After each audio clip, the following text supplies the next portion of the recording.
جی ناظرین، ہمارے ویلاگ کا یہ 7واں ایپیسوڈ ہے۔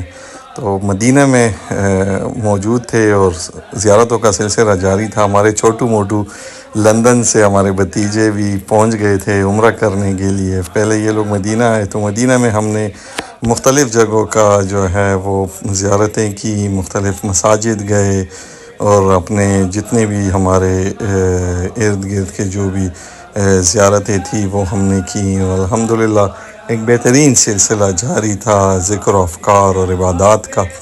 ابھی اس ٹائم پہ ہم پہنچ رہے ہیں جو رسول پاک صلی اللہ علیہ وسلم جس پانی سے ان کا آخری غسل کیا گیا تھا اس کنویں پہ ہم جا رہے ہیں، اور تقریباً ہم نزدیک ہیں اس کنویں کے، اور یہ ہم تقریباً پہنچ گئے ہیں اس کنویں پہ۔ اس کنویں کو غرض ویل کہتے ہیں، بئر غرض۔ بئر غرض یہ وہ کنواں تھا جس کو رسول پاک صلی اللہ علیہ وسلم نے حضرت علی کو فرمایا تھا کہ مجھے 7 کنووں کے پانی سے نہلایا جائے، اور پھر ان کو اس کنویں کے پانی سے جو ہے وہ غسل دیا گیا۔ تبرک کے طور پر یہاں پہ لوگ اس پانی کو پیتے بھی ہیں، اپنے ساتھ لے جاتے بھی ہیں۔ یہ کنواں ہے، اس کنویں کو دیکھ کر اندازہ ہوتا ہے کہ اس وقت کے جو بھی ہمارے صحابہ کرام تھے، جو لوگ تھے، ان کے قد بہت بڑے تھے، کیونکہ یہ عام ہمارے جیسے 4-5-6 فٹ کے قدوں کے لوگ یہ اس طرح کے کنویں نہیں کھود سکتے، یہ بہت بڑے کنویں ہیں۔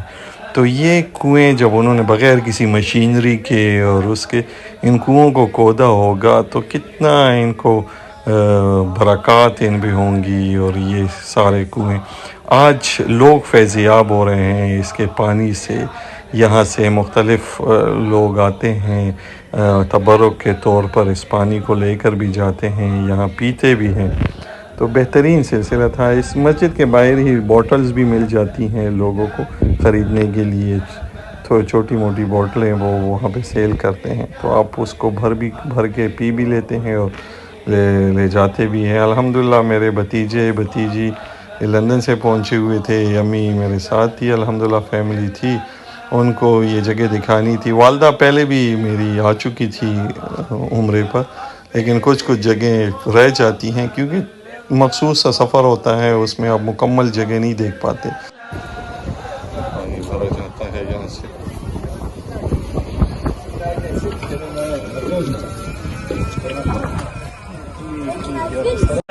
واغفر لنا ما مضى يا واسع الكرم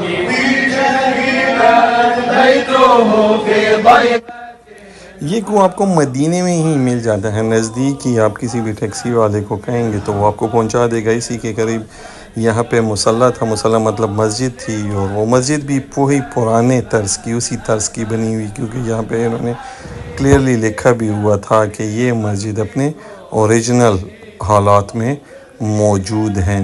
اس میں تھوڑی بہت نیو کنسٹرکشن اگر ہلکی پھلکی رینوویشن ہوئی ہے تو وہ ہوئی ہوگی، ادروائز باقی یہ نیچرل ہی حالات میں تھی۔ وہاں پہ ہم نے شام کی نماز پڑھی، اور شام کی نماز کے ساتھ ہم نے نوافل بھی پڑھے، چونکہ ہر مسجد میں جہاں بھی آپ جاتے ہیں تو تحیت المسجد کے 2 نوافل ضرور پڑھ لیا کریں، اس کے بعد بے شک اور نوافل آپ پڑھتے ہیں تو پڑھ لیں۔ تو وہاں پہ ہم نے یہ ساری عبادات کی، تھوڑی بہت جو بھی تھی، اور یہ اوریجنل کنسٹرکشن حالت میں تھی۔ یہ دیکھیں اس کے یہ پتھر، یہ اینٹیں، یہ بہت برکات تھے اس میں، کیونکہ انہی پتھروں پہ تو ہمارے پیغمبر صلی اللہ علیہ وسلم اور ان کے صحابہ کراموں کے ہاتھ لگے، وہ بیٹھے ہوئے اس پہ۔ اسی کے بعد ہم چل پڑے غزوہ خندق کی طرف۔ غزوہ خندق، وہاں پہ مختلف خندقیں تھیں جو ہم نے تاریخی بھی پڑھی تھیں اور سنا بھی تھا، لیکن وہاں پہ بڑے مخصوص اب اس ٹائم پہ انہوں نے خندقیں کچھ ختم کر دی اور خود موجود ہیں۔ اس میں جو تقریباً 2 خندقوں پہ تو انہوں نے مساجد بنا دی ہے۔ یہ خندق جو تھی یہ حضرت سلیمان فارسی کی تھی۔ حضرت سلیمان فارسی ایران سے یہ چلے تھے رسول پاک صلی اللہ علیہ وسلم کو دیکھنے کے لیے، کیونکہ جب یہ ان کی تقریباً 80 سال عمر میں 80 سال عمر تک یہ جو ہے وہ ایک یہودی کی عبادت اور کرتے رہے، اور اسی کا جو یہودیوں کے جو بڑے ہوتے ہیں انہی کے خدمات کرتے رہے. پھر ان کے فوت ہونے کے ساتھ انہوں نے اس کو بتایا کہ آپ عرب کی طرف چل پڑیں اور آپ کو وہاں پہ ایک نبی ملے گا. اور یہ حضرت سلیمان فارسی کا قصہ بہت لمبا ہے. اور پھر یہ وہاں سے چل پڑے اور پھر 70 سال انہوں نے جو ہے وہ ایک عیسائی پادری کی خدمت کی. اور پھر وہیں سے پھر انہوں نے اس کو بتایا کہ اب جو ہے وہ قریب ہے رسول پاک صلی اللہ علیہ وسلم کا آنا مدینے میں. تو یہ پھر وہاں سے چل پڑے اور یہ ان کی یہ فروخت ہوئے تقریباً کوئی 9 جگہ پہ یہ فروخت ہوئے. اور ایٹ دا اینڈ یہ مدینہ میں آ کر آخری فروخت ان کی مدینہ میں ہوئی. حضرت سلیمان فارسی کی ملاقات پھر ایک لمبا قصہ ہے وہ رسول پاک صلی اللہ علیہ وسلم کے ساتھ وہاں پھر ان کی ملاقات ہوئی اور کس طریقے سے ہوئی. یہ بڑی ڈیٹیل ہے اس کی. تو یہ ہم غزوہ خندق گئے اور حضرت سلیمان فارسی کے اس خندق جو جنگ خندق میں انہوں نے بنائی تھی یہاں پہ ہم نے نوافل ادا کی.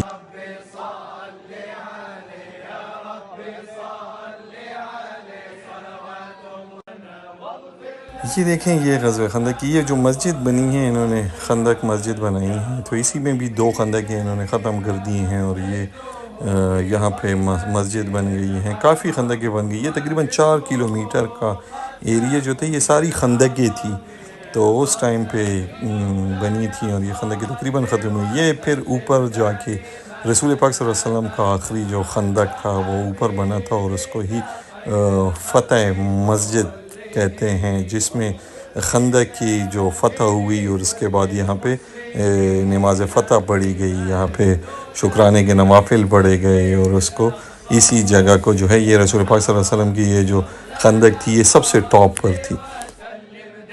اوپر جا کے آپ کو یہاں پر کچھ جگہ بھی مل سکتی ہیں لیکن وہ چھوڑتے نہیں ہیں. یہاں پہ وہاں پہ خلافت عثمانیہ کی بنی ہوئی ہیں. یہ جو ترکش تھے ان کی بنی ہوئی ہیں.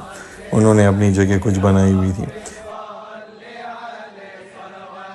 بہرحال یہ ہم چلتے گئے اور یہ ایک خندق تھی جو میرے خیال میں تھوڑی کمزور ہو گئی تھی. اس میں تھوڑا سا کنسٹرکشن کا کام جا رہا تھا. یہ والا خندق جو تھا اس کو بھی انہوں نے کلوز اپ کیا ہوا تھا. بالکل دیواریں لگی ہوئی تھی اس کو اور دروازے بھی بند تھے. وہاں سے ہم چل پڑے.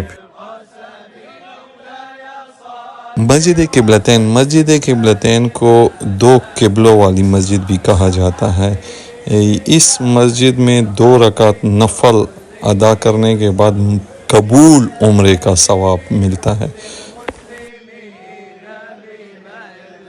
یہ ہے مسجد قبلتین. مسجد قبلتین میں یہ تو تقریباً سب مسلمانوں کو الحمدللہ پتہ بھی ہوگا. جب رسول پاک صلی اللہ علیہ وسلم کے دل کی بڑی خواہش تھی کہ کاش یہ قبلہ جو ہے وہ ہمارے دادا حضرت ابراہیم علیہ السلام کے قبلے کی طرف ہمارا رخ ہو جائے. تو چونکہ مسلمان اس ٹائم پہ شروع میں نماز جو ہے وہ مسجد اقصی ہمارا قبلہ اول تھا اور اسی کی طرف نماز پڑھی جاتی تھی. پھر اس کے بعد اسی نماز کے دوران پہ یہاں پہ وہی نازل ہوئی اور رسول پاک صلی اللہ علیہ وسلم نے رخ موڑا اور مسجد دوئم اور جو حضرت ابراہیم علیہ السلام کا قبلہ تھا کعبہ اس کی طرف رخ موڑا. اور ان کے ساتھ 10 صحابہ کرام تھے جنہوں نے بالکل بھی نہیں پوچھا کہ یہ کیوں ہوا اور کیا ہوا. یہ واحد وہ صحابہ ہیں جن کو دنیا میں جنت کی بشارت ملی تھی. اچھا یہاں پہ ایک اچھی بات یہ ہے سعودیہ میں کہ آپ کو ہر مسجد میں ٹھنڈک چونکہ ہوتی ہے سارا کچھ ہوتا ہے گرمی ہوتی ہے باہر لیکن آپ کو پانی ہر جگہ میں ہر مساجد میں آپ کو مل جاتا ہے. کوئی باہر اس کو آپ کو دے رہا ہوتا ہے کوئی مساجد میں آپ کو پڑے ہوتے ہیں. اس کے بعد ہم پھر چل پڑے غزوہ احد کی سائٹ پر. وہ بھی آپ کو دکھاتے ہیں. غزوہ احد بھی کافی واقعات ہیں. اس میں رسول پاک صلی اللہ علیہ وسلم کے بہت پیارے چچا حضرت امیر حمزہ کی قبر وہاں پہ ہے اور یہی ایک مسجد ہے جس کا نام مسجد امیر حمزہ کے نام سے وہ بنایا گیا ہے. اللہ تعالی ہماری تمام عبادات کو قبول فرمائے. اور یہاں پہ ہم آئے جو ہے وہ غزوہ احد کے جو 70 صحابہ شہید ہوئے تھے اس میں سے 70 میں سے تو تقریباً 68 یہاں پہ دفن تھے اور 2 جو تھے وہ پھر یہاں سے وہ زخمی تھے اور زخمی حالت میں پھر ان کی شہادت ہوئی. لیکن وہ جنت البقیع میں ان کی مدفون ہوئی تھی، اور یہ تقریباً 68 صحابہ اس میں دفن ہیں۔ یہ پورا ایک ایریا تھا، اور اس میں رسول پاک صلی اللہ علیہ وسلم کے بہت پیارے چچا حضرت امیر حمزہ جو ہیں وہ بھی یہاں پہ دفن ہیں۔ حضرت امیر حمزہ کے ٹکڑے کیے گئے تھے اس غزوہ احد کے پہاڑ کے اس سائڈ پہ، اور ان کا کلیجہ چبایا گیا تھا، اور وہ عورت بھی بعد میں مسلمان ہوئی، صحابی ہیں وہ بھی۔ تو یہ بڑے واقعات ہیں دین کے، اسلام کے،